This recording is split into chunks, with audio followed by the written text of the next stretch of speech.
안녕하세요. TV준학 과학 3학년의 장은경입니다. 우리는 오늘부터 6단원 유전과 진화에 대해서 공부하려고 하는데요. 특히 오늘은요. 유전학의 아버지라는 칭호를 받는 멘델이 어떠한 방법으로 유전 연구를 했는지 살펴보고요. 그리고 그가 알아낸 분리의 법칙까지 공부해 보도록 할게요. 여러분들 교재는 208쪽이고요. 준비되셨으면 시작해 볼까요?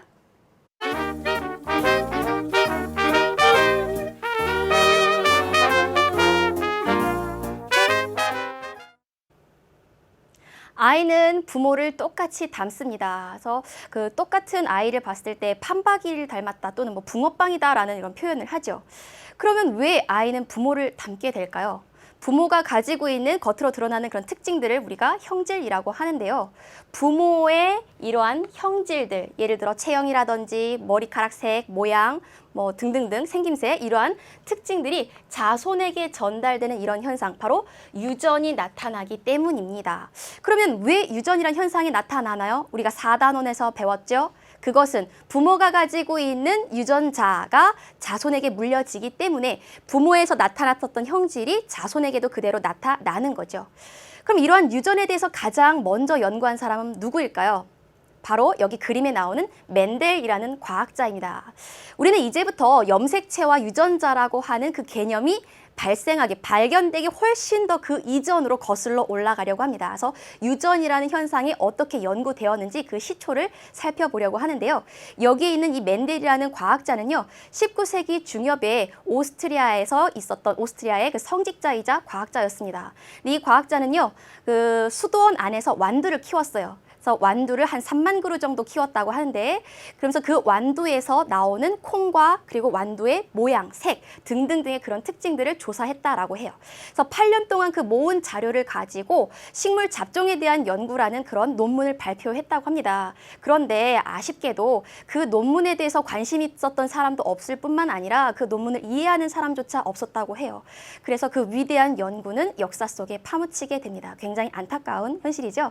하지만 멘델은 유전학의 아버지로서 유전이라고 하는 학문의 초석을 닦은 굉장히 위대한 과학자라고 할 수 있겠습니다. 그러면 이제부터 이 멘델이 왜 완두를 가지고 유전 연구를 했는지 살펴보도록 할게요. 완두는요, 유전을 연구하기에 굉장히 좋은 재료였습니다. 왜냐하면요, 첫 번째, 재배하기 쉽습니다. 키우기 쉽다는 거죠. 두 번째, 자손의 수가 굉장히 많습니다. 그러니까 완두 하나를 심었을 때 거기서 완두가 자라게 되죠. 그럼 그 각각의 완두의 꽃에서 꼬투리가 달립니다. 그럼 각각의 꼬투리에서 또 완두콩이 생기죠. 그러니까 완두콩 하나 심었을 때 수십 개의 완두를 한 번에 얻을 수 있어요. 이렇게 자손의 수가 많으면 각각의 자손을 우리가 특성에 따라 분석해서 통계 처리하기가 쉬워집니다. 그래서 이런 장점이 있고요. 다음에는 대립 형질이 뚜렷하다라고 하는데, 이때 이 형질이라고 하는 것은 겉으로 드러난 특성이에요. 예를 들어 완두 같은 경우엔 완두 모양이 둥근 것도 있고 주름진 것도 있고, 또 완두의 색이 노란 것도 있고 초록색인 것도 있고, 이렇게 겉으로 드러난 이러한 특성들을 형질이라고 하는데, 형질 중에서도 대비가 되는 형질들을 특히 대립 형질이라고 해요. 그래서 이 완두는 이 대립 형질이 굉장히 뚜렷해서요, 완두의 모양이 둥근 것 아니면 주름진 것, 이 둘밖에 없는 거죠. 그럼 둥근 것은 둥근 것대로, 주름진 것은 주름진 것대로 이렇게 구별해서 각각의 개수를 파악해서 통계 처리할 수가 있죠. 굉장히 중요한 그런 장점이고요. 그 다음에는 마음대로 교배를 할 수 있다는 겁니다. 그래서 내가 이 완두에서부터 꽃가루를 얻어서 이쪽 완두 암술에 수분을 시킬 수도 있고, 또는 이 꽃가루를 이쪽에 옮길 수도 있고, 이렇게 원하는 대로 이렇게 임의대로 교배를 할 수가 있어요. 그래서 어떠한 결과가 나타날지 예상할 수도 있고, 그리고 그 결과를 분석할 수도 있습니다. 다음은요. 완두는 한 세대가 굉장히 짧습니다. 그래서 단시간에 여러 세대를 관찰할 수 있어요. 완두콩을 심으면 그것은 1년도 채 되기 전에 자손이 주렁주렁 열리게 되죠. 따라서 여러 세대의 완두를 관찰하면서 어떻게 유전되는지 우리가 파악할 수 있게 되겠죠. 이렇게 멘델이 완두라는 이 작물을 가지고 유전을 연구한 것은 아주 탁월한 선택이라고 할 수 있겠습니다. 그럼 이제부터 유전에 대한 용어들, 중요한 개념들을 정리해 보도록 할게요. 하나씩 볼게요. 첫 번째는 선생님 좀 전에 설명했던 대립 형질입니다. 이거 매우 중요한 개념인데요. 같은 종류의 특성, 예를 들어 하나의 형질, 뭐 예를 들어 꽃의 모양이라면 모양, 꽃의 색이면 색, 이렇게 하나의 형질에 대해서 뚜렷하게 대비되는 형질을 대립형질이라고 합니다. 어떤 것인지 잘 이해가 안 된다고요? 그럼 아래 그림을 볼게요. 여기 완두에 대한 여러 가지 형질이 있는데요. 꽃 색깔, 씨 모양, 씨 색깔, 콩깍지 모양, 콩깍지 색깔, 꽃 위치, 키, 이 각각은 완두라는 식물이 가지고 있는 특성, 즉 형질이라고 할 수 있어요. 그런데 이때 이 각각 하나의 형질에 대해서 꽃 색깔에 대해서는 완두꽃은 보라색 아니면 흰색, 완두 모양은 둥근 것 아니면 주름진 것, 씨 색깔은 황색 아니면 녹색, 이렇게 하나의 형질에 대해서 극명한 차이를 보이는 대비되는 이런 형질들이 있죠. 이런 각각의 형질들을 우리가 대립 형질 관계라고 하는 거죠. 그럼 이러한 형질, 겉으로 드러나는 이러한 특성들은 왜 나타나게 되나요? 바로 그 속에 유전인자, 유전자가 들어있기 때문이죠. 그러면 이 유전 형질, 대립 형질을 결정하는 대립 유전자는 어디에 있는지 생각해 보도록 할게요. 이제부터 이야기할 내용은요, 멘델 그 이후에 과학자들이 알아낸 건데요. 대립 형질을 결정하는 대립 유전자는 상동염색체의 같은 위치에 있다는 것이 그 이후에 알려지게 됩니다. 그럼 우리가 4단원에서 배운 상동염색체 다시 한번 생각을 해볼게요. 모양과 크기가 같아서 둘씩 짝을 이루는 염색체들 사이 관계를 우리가 상동염색체라고 했죠. 여기 그림을 봅시다. 이 두 개가 지금 모양과 크기가 같습니다. 이 둘은 상동염색체 관계인데요. 둘 중에서 한 벌은 아버지로부터, 나머지 한 벌은 어머니로부터 물려받았을 겁니다. 그럼 어떤 형질을 결정하는 그 대립 유전자는 예를 들어 아버지로 물려받은 이 상동염색체 EV에 그 형질을 결정하는 대립 유전자가 있다면 똑같은 형질을 결정하는 또 다른 대립 유전자는 어머니로부터 받은 이 상동염색체 같은 위치에 있다는 겁니다. 하지만 그 대립 유전자의 내용은 다를 수 있어요. 그럼 무슨 뜻이냐? 지금 옆에 있는 그림을 볼게요. 지금 이 대립 유전자 요 각각의 완두의 꽃 색깔을 결정하는 유전자가 들어있을 때 지금 왼쪽과 오른쪽 둘 다 보라색 꽃 유전자가 들어있을 경우 이렇게 같은 위치에 유전자가 들어있을 수도 있고요. 보라색 꽃 유전자가 아니라 흰색 꽃 유전자가 들어있을 때에도 각각 이 위치에 흰색 유전자가 들어있을 수 있어요. 또는 한쪽은 보라색, 한쪽은 흰 유전자가 들어있을 수 있고요. 반대, 흰 유전자, 보라색 유전자 이렇게 들어있을 수도 있어요. 결국은 보라색인지 흰색인지 꽃 색깔 그 내용에 대해서는 서로 다를 수 있으나 꽃 색깔이라는 하나의 형질을 결정하는 그 대립 유전자는 항상 상동염색체의 같은 위치에 있다는 것, 이것이 중요합니다. 그리고 이때 이 대립 유전자는요, 항상 부모로부터 각각 한 벌씩 물려받았기 때문에 반드시 쌍으로 존재한다는 것 여러분들 꼭 알아두길 바랄게요. 그럼 그 다음 개념 살펴보도록 하겠습니다. 꽃가루가 암술 머리에 붙는 현상을 우리가 수분이라고 하는데요. 이 수분 과정은 곤충이 도와주기도 하고 물이 도와주기도 하고 또는 바람이 도와주기도 합니다. 그럼 이러한 수분 과정은 왜 필요할까요? 꽃가루가 암술머리에 붙는 수분 현상이 일어나야지만 꽃가루 속에 들어있었던 정핵이라는 생식세포가 암술 아랫부분에 있는 밑씨 속에 들어있는 난핵이라는 생식세포와 결합을 하게 됩니다. 즉, 두 개의 생식세포가 결합해서 수정이 이루어지는 것이죠. 따라서 이런 수분 과정은 반드시 수정을 위해서 꼭 필요한 과정인데요. 자기끼리 수분하는 경우 그리고 다른 완두끼리, 다른 식물끼리 수분하는 경우 총 두 가지로 나뉘게 돼요.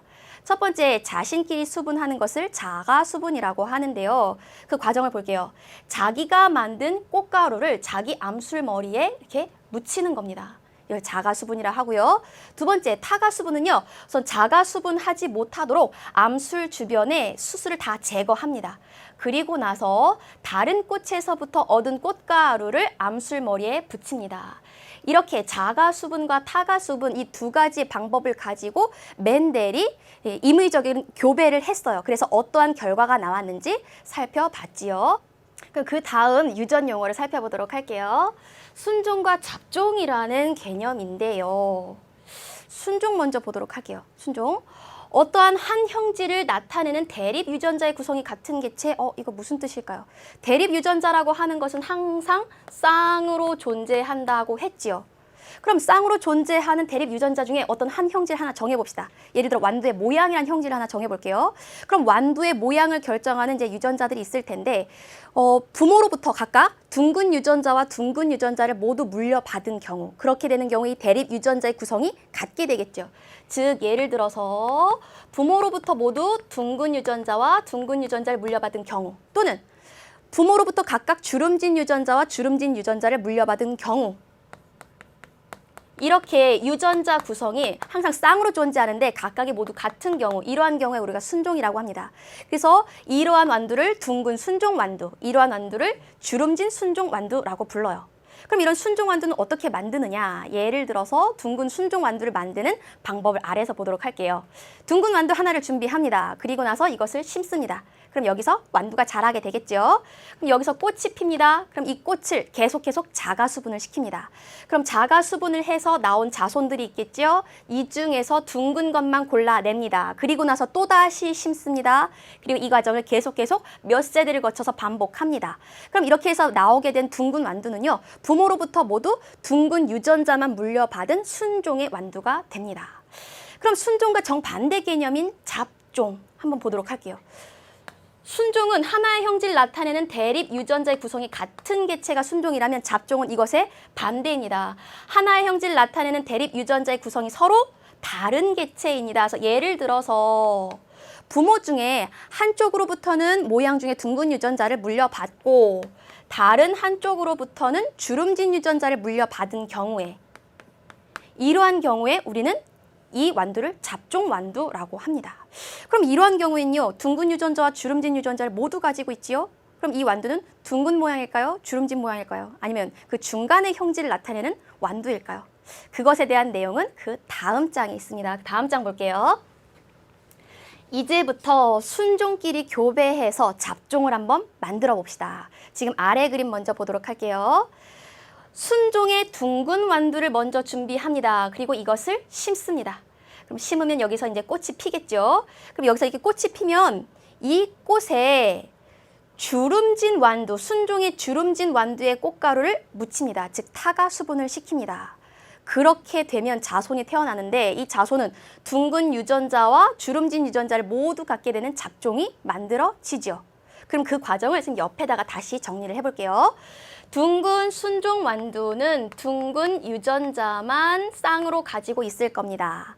다음에 주름진 순종 완두는요, 주름진 유전자만 쌍으로 갖고 있을 거예요. 그럼 이 둘을 교배시키면요, 각각의 식물은 생식세포를 만들겠죠. 그럼 자기가 가지고 있는 유전 물질의 반만 물려주게 됩니다. 그럼 여기는 둥근 유전자만 물려줄 수 있죠. 그럼 여기는 자기가 가진 유전자는 주름진 유전자밖에 없어요. 그럼 이 둘이 결합을 하게 되면 둥근 유전자와 주름진 유전자를 둘 다 가지고 있는 자손이 만들어지게 되죠. 이때 이 순종의 각각 둥근 완두와 주름진 완두를 어버이 세대 P라고 한다면 이 아래 둥근 유전자, 주름진 유전자를 모두 가지고 있는 이 세대는 잡종 1세대 F1이라고 할게요. 그러면 이 완두는 둥근 유전자, 주름진 유전자 모두 가지고 있습니다. 그런데 이때 잡종 일대에서 나타난 자손들을 콩들을 모두 모아봤더니 신기하게 둥근 완두만 나타났습니다. 이렇게 잡종 일대에서 나타나는 이런 둥근 형질은 주름진 형질에 비해서 우성이다라고 얘기를 해요. 그래서 우성이라고 하는 것은 순종의 대립 형질들끼리 이렇게 교배를 했을 때 잡종 일대에서 나타나는 이 잡종에 나타난 표현형, 예를 들어 이 둥근 형질, 둥글다 하는 이러한 형질이 바로 우성이다라고 할 수 있어요. 그럼 우성의 반대, 열성을 볼게요. 열성이라고 하는 거는 마찬가지로 순종의 대립 형질들끼리 교배해서 잡종 일대가 나왔는데 이때 이 잡종 일대는 주름진 유전자를 가지고 있어요. 그럼에도 불구하고 주름진 형질은 나타나지 않죠. 이렇게 잡종 일대에서 표현되지 않는 형질을 우리가 열성이라고 합니다. 이렇게 해서 우성과 열성이라는 이 두 가지 개념 굉장히 중요하니까 우리가 꼭 알고 있도록 할게요. 그럼 우성과 열성에 대한 또 다른 예를 하나 살펴보도록 할게요. 지금 여기에 키 큰 순종 완두와 키 작은 순종 완두가 있습니다. 이 둘을 교배하면 잡종 일대의 자손이 나타나게 되는데 이때 이 자손은요, 키 큰 유전자와 키 작은 유전자를 모두 갖게 됩니다. 그러니까 잡종이죠. 그럼 키 큰 유전자와 키 작은 유전자 중에 어떤 것이 발현되느냐? 모든 완두가 다 키가 큽니다. 따라서 키 큰 유전자만 발현되죠. 따라서 키 큰 형질은 키 작은 형질에 비해 우성이다. 키 작은 것은 열성이다 라고 할 수가 있어요. 멘델은 이게 완두를 가지고 실험을 해봤는데 그 결과 완두 모양에 대해서는 둥근 것이 주름진 것에 비해 우성이라는 거, 그리고 완두의 색은 황색이 녹색에 비해 우성이라는 거, 그리고 완두 키는 큰 것이 작은 거에 비해서 우성이라는 것을 알게 되었습니다. 그러면 이제부터 유전의 또 다른 개념 살펴보도록 할게요. 또 다른 유전 용어 보도록 할게요. 겉으로 드러나는 모양이나 색 등등등 이러한 형질들을 우리가 표현형이라고 합니다. 그래서 표현형의 예로는요, 예를 들어 완두의 모양 같은 경우는 둥근 모양 또는 주름진 모양, 이 두 가지 모양이 이제 겉으로 표현되죠. 또 완두의 색은 황색 또는 녹색으로 겉으로 표현되고요. 완두의 키가 크다, 작다 이러한 것들 모두는 다 겉으로 드러나는 표현형이라고 할 수 있어요. 근데 표현형만 보고서는 그 완두가 어떤 유전자를 가지고 있는지 알 수가 없습니다. 왜냐하면 모양이 둥근 완두라고 하더라도 부모로부터 둥근 유전자를 모두 물려받아서 모양이 둥글 수도 있고요. 부모 중에 한쪽으로부터는 둥근 유전자, 다른 한쪽으로부터는 주름진 유전자를 물려받았는데 둥근 유전자가 우성이라서 둥글게 나타날 수도 있기 때문이죠. 그래서 유전자의 구성을 좀 더 정확하게 나타내기 위해서 유전자형도 필요합니다. 즉 유전자형은 표현형을 구성하는 유전자 구성을 나타내는 것인데 항상 쌍으로 표현하죠. 대립 형질을 우리가 쌍으로 나타내듯이요. 그리고 반드시 알파벳으로 나타냅니다. 그래서 하나의 형질에 대해서는 같은 알파벳으로 나타내되 규칙이 있어요. 우성은 대문자로 쓰고요. 열성은 소문자로 쓰는 규칙이 있습니다. 그럼 예를 들어 아래를 볼게요.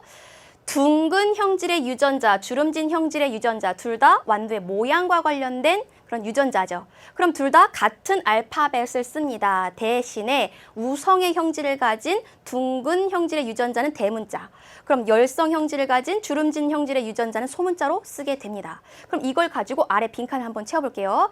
지금 아래 완두가 두 종류가 있습니다. 그럼 이 첫 번째 완두의 표현형은 둥글다라고 하면 되겠죠? 두 번째 완두의 표현형은 주름지다라고 하면 되겠습니다. 그럼 이 각각의 둥근 완두와 주름진 완두의 유전자형을 한번 써봅시다. 유전자형은 항상 부모로부터 각각 한 벌씩 물려받으니까 쌍으로 쓰죠. 쌍으로 쓰는데 둥근 형질이 나타나기 위해서는 부모로부터 모두 둥근 유전자를 물려받은 경우 둥글게 나타날 수도 있고요. 또는 부모 중에 하나로부터 둥근 유전자, 그리고 나머지 하나로부터 주름진 유전자를 물려받아도 둥글게 나타납니다. 왜? 둥근 것이 주름진 것에 비해서 우성이기 때문이죠. 그럼 주름진 완두는 어떠한 유전자형을 갖고 있을까요? 부모로부터 모두 다 주름진 유전자만 받은 경우에 주름진 표현형이 나타납니다. 그럼 정리해 볼게요. 둥근 것은 우성이고요. 주름진 것은 열성입니다. 그럼 우성은 순종의 우성, 유전자를 가지고 있을 경우에 우성이 발현되고요. 또는 잡종인 경우에도 우성 형질이 발현되죠. 하지만 열성은요, 항상 순종일 때에만 그 형질이 발현된다는 특징이 있습니다. 그럼 지금까지 배운 내용을 문제로 점검해 보도록 할게요. 교재 215쪽 1번입니다. 유전 용어에 대한 설명으로 옳은 것은 1번, 한 형질을 나타내는 대립 유전자의 구성이 같은 개체를 잡종이라고 한다.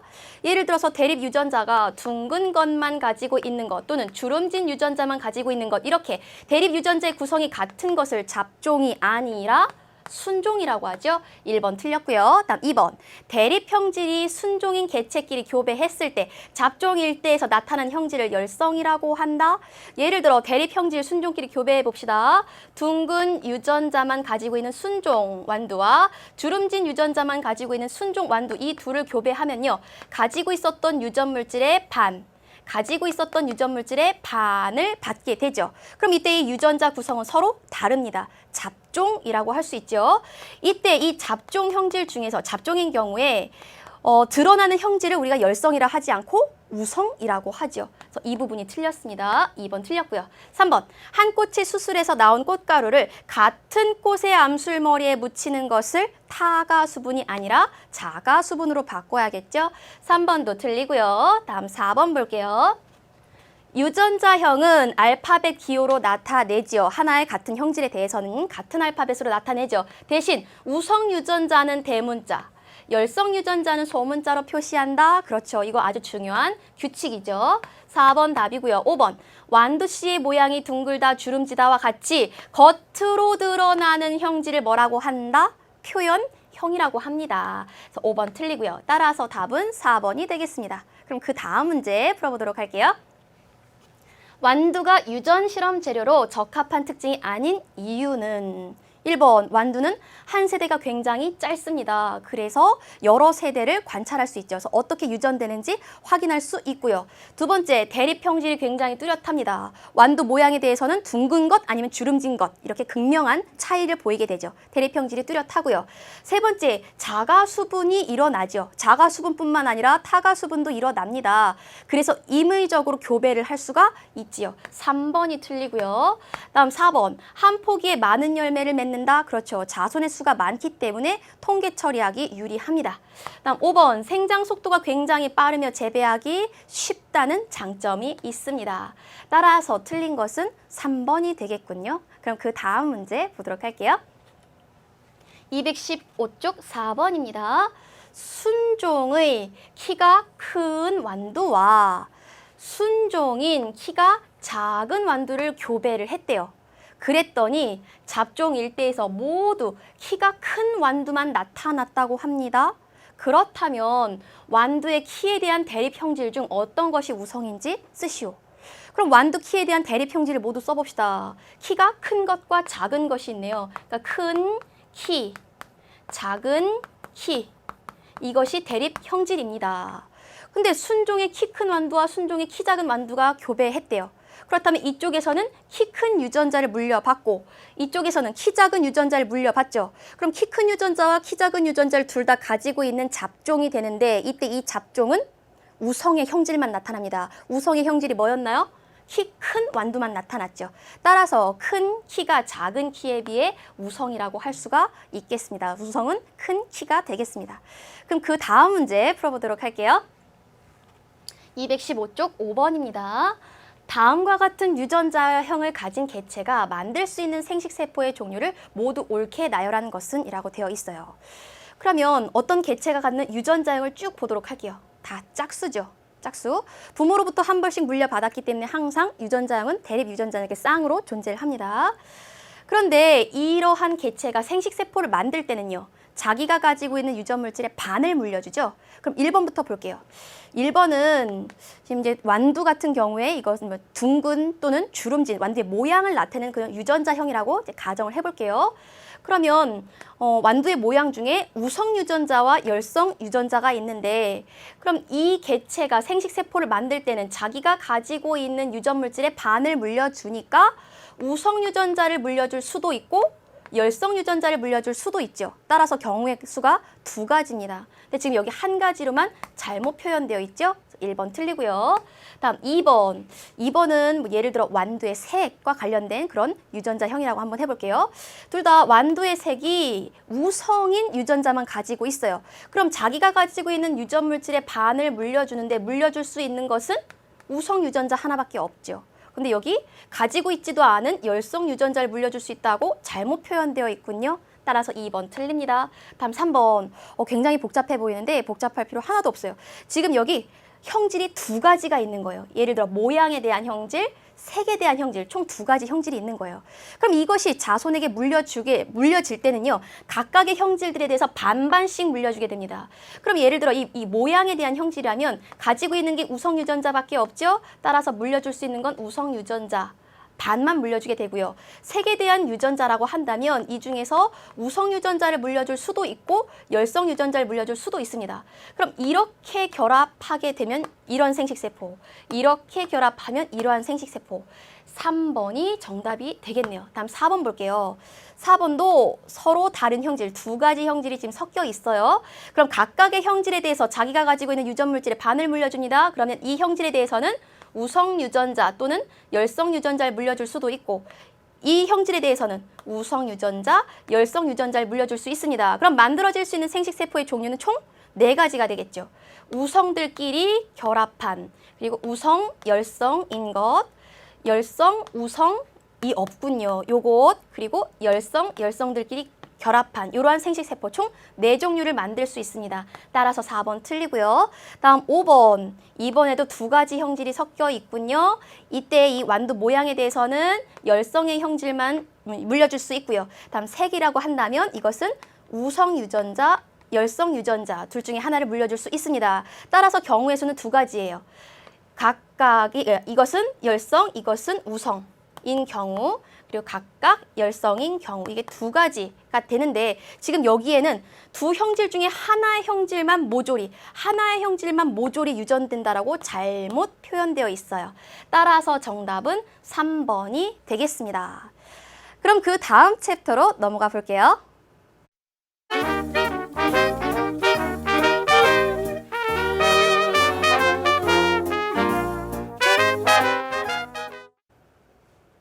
멘델은요, 완두를 다양하게 교배를 해서 실험 결과를 얻어냈어요. 그 실험 결과를 설명하기 위해서 다음과 같은 가설을 세웠다고 합니다. 그럼 이제부터 이 각각의 가설을 현대적인 개념으로 다시 한번 재해석해 보도록 할게요.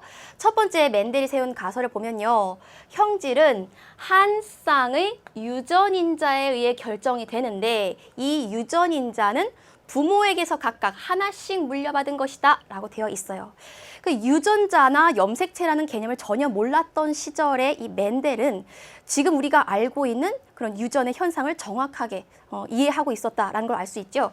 이때 한 쌍의 유전인자, 이것을 우리가 유전자라고 이제 표현을 할 수가 있는데 이 한 쌍의 형질을 결정하는 대립 유전자는 모양과 크기가 똑같은 상동염색체의 같은 위치에 있다는 것을 우리가 배웠죠. 그리고 이 상동염색체 중에 한 벌은 부모, 한 개는 아버지, 다른 한 개는 어머니로부터 물려받아서 이 각각의 유전자는 다시 쌍을 이루게 됩니다. 다음 두 번째 가설을 볼게요.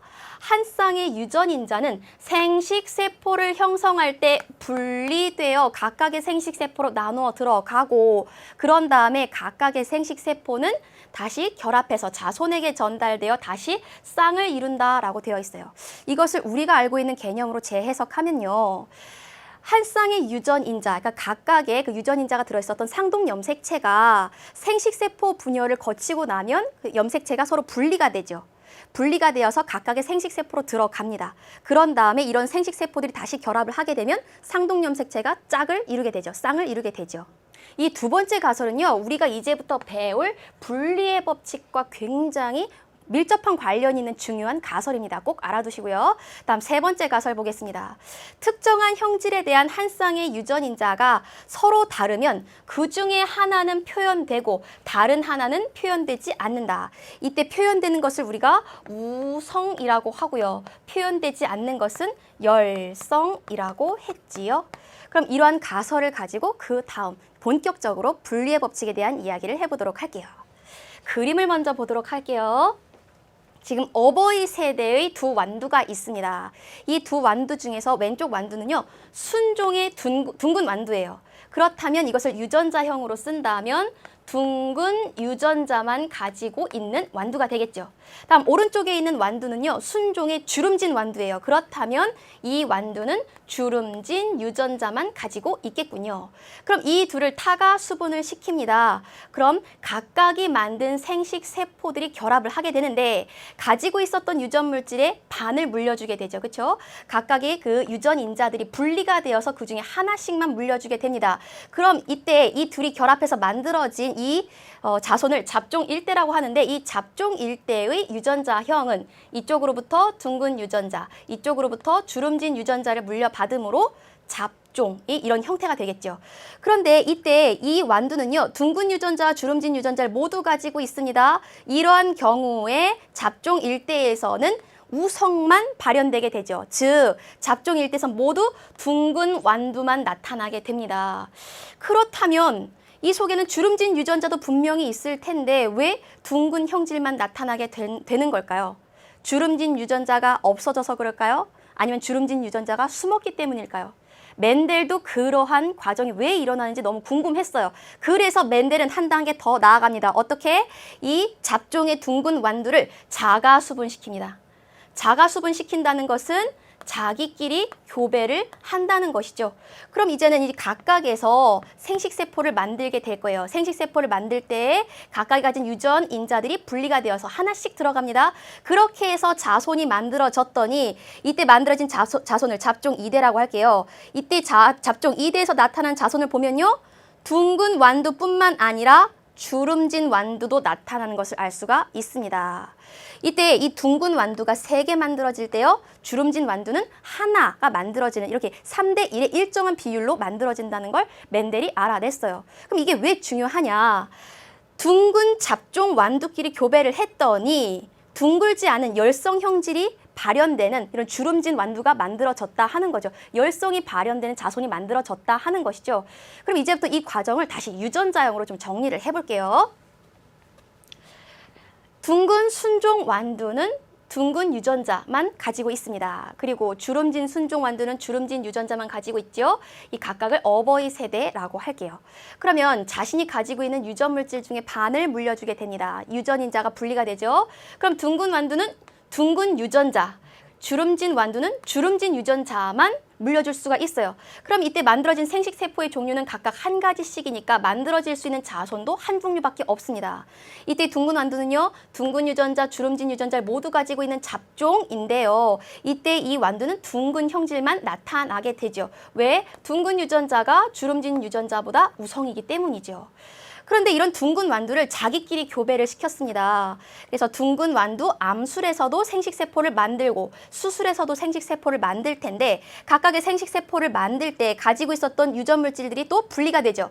그래서 둥근 유전자 또는 주름진 유전자, 수술도 둥근 유전자, 주름진 유전자 각각의 이런 생식세포를 만듭니다. 왼쪽을 암술, 오른쪽을 수술이라고 생각하면 돼요. 그럼 이런 각각의 생식기관에서 만들어진 생식세포가 결합을 한다고 생각해 봅시다.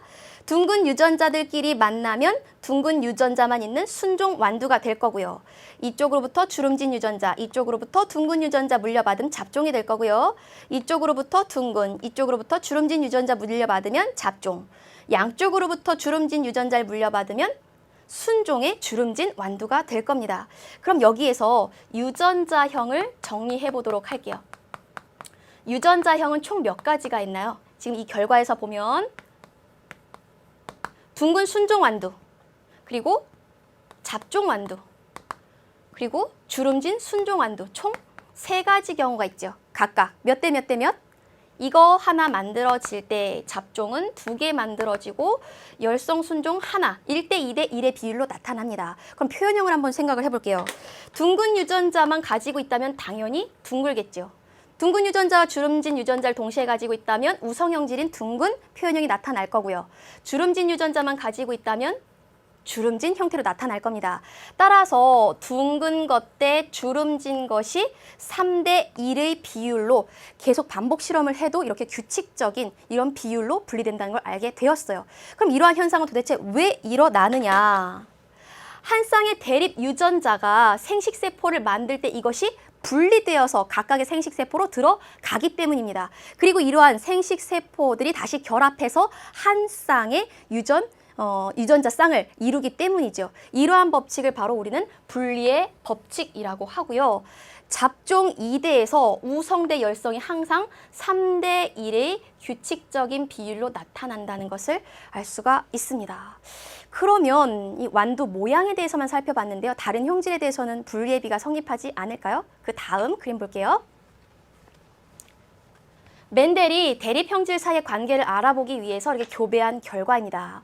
완두 모양은 우리가 좀 전에 살펴봤듯이 잡종 1대를 자가 수분시켰을 때 나오는 잡종 2대는 둥근 것 대 주름진 것이 3대 1의 분리비로 나왔어요. 완두의 색깔도 황색 대 녹색이 3대 1, 완두 키도 큰 것과 작은 것이 3대 1, 이렇게 우성이 3일 때, 우성이 3일 때 열성이 1의 비율로 이렇게 규칙적으로 나타나게 됩니다. 따라서 완두 모양, 색깔, 키 모두 다 분리의 법칙이 성립한다고 할 수 있겠습니다. 그럼 이제부터 지금까지 배운 내용을 정리해 보도록 할게요. 문제 215쪽 3번입니다. 그림은 멘델이 주장한 유전인자의 행동을 나타낸 것이다. 이에 대한 설명을 옳은 것만을 보기에서 있는 대로 고른 것은 이라고 되어 있어요. 가설에 대해서 묻는 문제인 것 같죠? 그럼 아래에서 답을 찾아봅시다. 첫 번째, 체세포에서 유전인자는 쌍으로 존재한다. 지금 여기에서 어느 단계가 체세포인가요? 바로 모세포, 그리고 수정란, 생식세포를 제외한 이 두 단계의 세포가 체세포이죠. 체세포에는 유전인자들이 이렇게 쌍으로 들어있다는 것을 알 수가 있어요. 기억 맞고요. 다음 니은, 한 쌍의 유전인자는 하나의 생식세포로 함께 들어간다. 한 쌍의 유전인자가 하나의 생식세포에 모두 들어갔나요? 아니죠.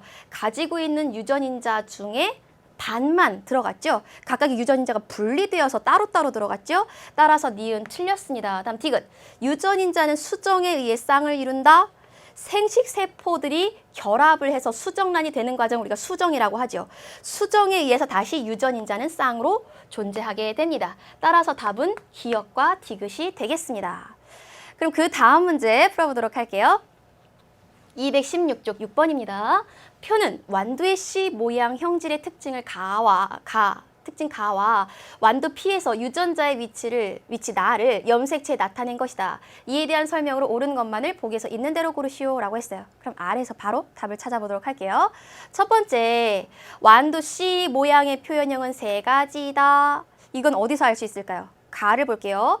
한 쌍의 대립 유전자에 의해 유전 형질이 결정되는데 대립 유전자는 우성인 것과 열성인 것이 있고 우성인 것은 열성인 것에 대해서 완전 우성이다. 그러니까 즉 대립 형질이 이 두 가지라는 것이죠. 따라서 완두 씨 모양에 대한 표현형은 세 가지가 아니라 두 가지라는 것을 알 수가 있고요. 기억 틀립니다. 다음 니은, 완두 P에서 대립 유전자 A를 가진 생식세포와 이 대문자 A는 우성 유전자죠. 소문자 A, 열성 유전자를 가진 이 생식세포가 나타나는 비율은 1대 1이다. 지금 여기 있는 이 그림을 볼게요. 지금 우성 유전자, 열성 유전자가 있는데요. 이것이 생식세포를 만들 땐 각각이 분리되어 들어가죠. 그럼 우성 대 열성은 1대 1의 비율로 생식세포를 만들게 되지요. 따라서 니은 맞고요. 다음 디귿 보도록 할게요. 완두 P를 자가수분시켰을 때 P와 동일한 표현형을 가진 자손이 나올 수 있다. 그럼 이 과정을 옆에다가 우리 한번 써보도록 할게요. 지금 우성유전자, 열성유전자, 우성유전자, 열성유전자를 가지고 있는 이것을 자가수분시킵니다. 그러니까 자기끼리 교배를 하는 거죠. 그럼 자신이 가지고 있는 유전물질의 반을 물려주는데 물려줄 수 있는 경우는 우성 또는 열성. 이것도 우성 또는 열성. 각각의 유전자를 물려줄 수 있게 되죠. 그럼 이들이 결합하게 되면 우성들끼리, 그리고 이것이 결합하면 우성과 열성이, 이것이 결합하면 우성과 열성인데 우성 먼저 쓸게요. 다음 이렇게 결합을 하게 되면 열성들끼리 총 4가지의 자손이 나타나게 돼요. 근데 이 중에서 우성 형질을 갖는 것은 하나, 둘, 셋, 열성 형질을 갖는 것은 하나죠. 그렇다면 이 P와 동일한 표현형이라고 했어요. 우성인 표현형을 갖는 자손은 4개 중에 3개에 해당하죠. 따라서 4분의 3의 확률로 나타나게 됩니다. 그래서 정답은 니은과 디귿이 되겠습니다. 오늘은 멘델의 유전 연구와 분리의 법칙에 대해서 공부했습니다. 다음 시간에는요, 독립의 법칙과 중간 유전에 대해서 공부해 보도록 할게요. 여러분 오늘도 고생 많으셨고요. 다음 시간에 즐거운 마음으로 다시 만나요. 여러분 안녕.